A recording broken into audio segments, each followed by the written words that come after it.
সুখী হতে চাই, কেউ কষ্টে থাকতে চাই না। কারণ মানুষ সুখের কাঙ্গাল, সবাই সুখের প্রত্যাশী।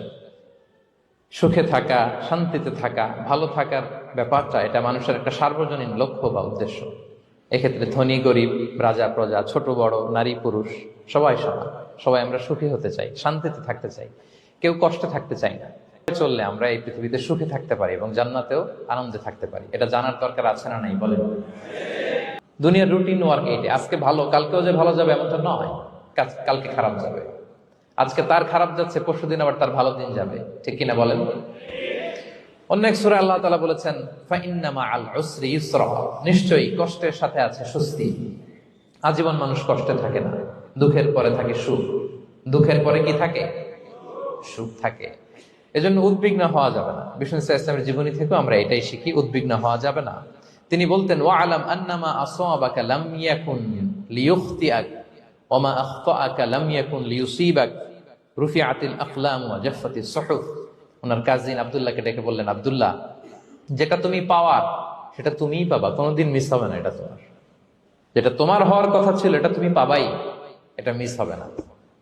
আর যেটা তোমার নসিবে নাই, যেটা তুমি পাবা না, গোটা বিশ্বের সব ক্ষমতাকে হাতের মুঠোয় আনলেও সেটার দেখা তুমি পাবে না।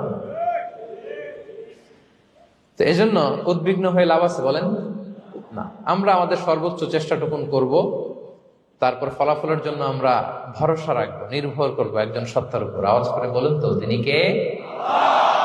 আমরা আল্লাহর উপর ভরসা রাখবো। তাহলে ফিনল্যান্ডের লোকেরা এই যে হ্যাপি হয়ে খুব বেশি খুশি, এত বেশি খুশি হওয়ার কিছু নাই। এগুলো আগে থেকে আমরা জানি, কি বলেন? জানি না আমরা? জাস্ট একটু প্র্যাকটিস করে নিজের জীবনের সাথে মানিয়ে নিতে হবে। সম্মানিত সুধী, আপনি যদি কোরআনকে জিজ্ঞেস করেন যে what is the Quranic formula of happy life, সুখে শান্তিতে থাকার জন্য কোরআনিক ফর্মুলাটা কি, কিভাবে আমরা সুখী সমৃদ্ধ জীবন পেতে পারি, কোরআন আপনাকে দুইটা জিনিসের কথা বলে। নাম্বার 1 হচ্ছে ফেইথ, নাম্বার 2 হচ্ছে গুড ডিড। আই রিপিট, আমি আবারও বলছি, নাম্বার 1 ফেইথ, বিশ্বাস, আল্লাহর উপর অগাধ বিশ্বাস এবং আস্থা। 2 নম্বর হচ্ছে গুড ডিড, মানে সৎকর্ম, নেক আমল। যার মধ্যে দুইটা থাকবে তাকে সুখী সমৃদ্ধ জীবন দান করবে কে? Faith and good deed, you'll be happy in your life, for the sure I'm telling you. এই দুইটা যদি এনশিওর করতে পারেন, আপনাকে সুখী সমৃদ্ধ জীবন দিবে কে? বিশ্বাসী নারী কিংবা পুরুষ, তারা যদি নেক কাজ করে, সৎকর্ম সম্পাদন করে, তাহলে তাদেরকে আমি সুখী সমৃদ্ধ জীবন দান করব। তাহলে আমরা যদি আল্লাহ বিশ্বাস করি, আল্লাহর উপর বিশ্বাস আস্থা থাকে এবং সৎকর্ম সম্পাদন করি পৃথিবীতে, তাহলে আমরা সুখী এবং সমৃদ্ধ জীবন লাভে ধন্য হব প্রিয় ভাইরা। তবে একটা জিনিস আমাদের মাথায় রাখতে হবে আলোচনার শুরুতেই, সেটা হচ্ছে এই যে হ্যাপিনেস বা সুখ, এই পৃথিবীতে যে লাইফটা, দুনিয়ার হ্যাপিনেসটা, এটা টেম্পোরারি, এটা খেয়াল রাখতে হবে। চির সুখ, চির শান্তি, আনইন্টারাপ্টেড হ্যাপিনেস আপনি পাবেন জান্নাতে। আল্লাহ তাআলা বলেন জান্নাতের নেয়ামত সুখ হবে, এটাকে আল্লাহ নাম দিয়েছেন আতা গায়রা মাজজুজ, এন্ড আনইন্টারাপ্টেড গিভিং। ওই যে সুখ পাবেন আপনি, আর কোনো ইন্টারাপশন হবে না। সুখ আর সুখ, শান্তি আর শান্তি, it's a gift without an end. এটার কোনো এন্ডিং নাই, শুরু আছে শেষ নাই। সুবহানাল্লাহ পড়েন।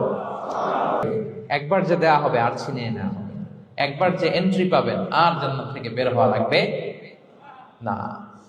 তাহলে সুখ শান্তি আমরা কিভাবে পাবো, এটা জানার আগে এই কথাটা আমাদেরকে মাথায় আগে ঢুকিয়ে নিতে হবে যে দুনিয়ার জীবনটা, এখানে সুখ শান্তি ক্ষণস্থায়ী। চির সুখ চির শান্তির জায়গা হচ্ছে জান্নাত। জান্নাতে অসুস্থতা নাই, আছে? সবাই বলেন জান্নাতে অসুস্থ হবেন? জান্নাতে বার্ধক্য নাই, বুড়ো হবেন না। হ্যাঁ, বিষ্ণু ইসলাম বলেছেন জান্নাতে যারা ঢুকবে 33 বছরের তাগড়া যুবক হয়ে ঢুকবেন, চির যুবক, চির যৌবনা। আহলুল জান্নাতে জুরদা ওয়া মুরদা ওয়া আবনাউ 30 ওয়া 30, শুভ্র দেহী, সুন্দর, সুঠাম, স্মার্ট, ড্যাশিং ফেসের হবে। বয়স বাড়বে, অসুস্থতা স্পর্শ করবে না, আর মৃত্যুই থাকবে না সেখানে। কি বলেন, থাকবে?